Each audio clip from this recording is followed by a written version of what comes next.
गर्मियों की एक रात थी। घना जंगल, पेड़ों की सरसराहट और दूर कहीं से बहते पानी की आवाज आ रही थी। एक तेज घोड़ा जंगल की पगडंडियों पर सरपट भाग रहा था। उसके ऊपर बैठा था एक वीर योद्धा, महाराणा प्रताप। चेहरे पर चिंता की रेखाएं थीं, पर आंखों में अडिग संकल्प। महाराणा प्रताप का जन्म 9 मई 36 को उदयपुर में हुआ था।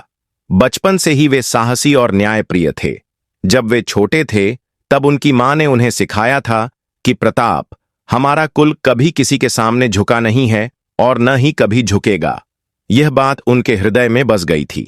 महाराणा प्रताप का विवाह अजबदे पंवार से हुआ था, जो उनकी सबसे प्रिय रानी थीं।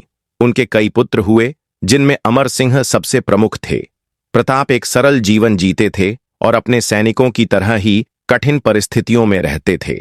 वे राजसी वैभव से दूर हमेशा अपने राज्य और प्रजा की भलाई के लिए तत्पर रहते थे। 1576 का वर्ष। हल्दी घाटी की धरती तप रही थी। दोनों ओर सेनाएं आमने सामने खड़ी थीं। एक ओर मुगल सम्राट अकबर की विशाल सेना, दूसरी ओर राणा प्रताप के वीर सैनिक। प्रताप अपने प्रिय घोड़े चेतक पर सवार होकर युद्ध भूमि में उतरे।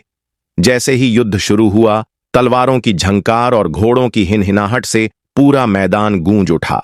राणा प्रताप ने अपने भीमकाय भाले से दुश्मनों को धूल चटा दी।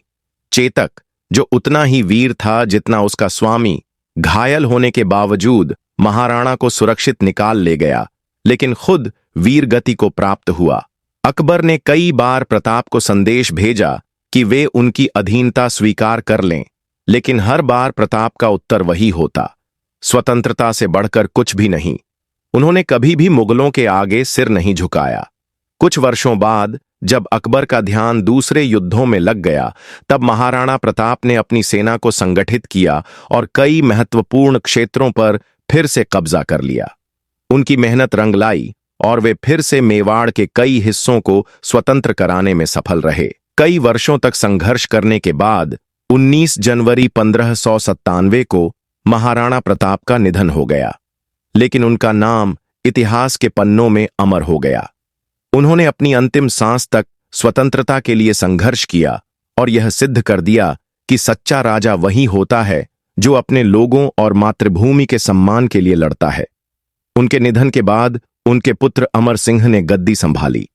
हालांकि अमर सिंह को बाद में मुगलों से संधि करनी पड़ी, लेकिन महाराणा प्रताप की विरासत आज भी जीवित है।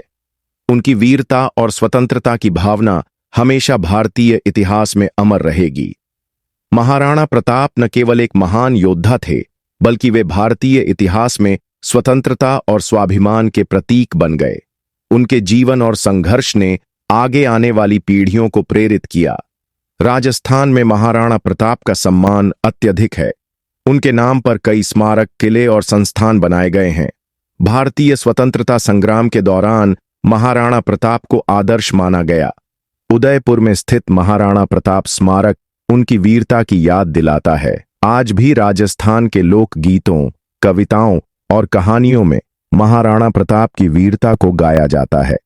उनकी कहानी हमें सिखाती है कि स्वतंत्रता से बढ़कर कुछ भी नहीं होता और अपने आत्मसम्मान की रक्षा के लिए हर संभव संघर्ष करना चाहिए।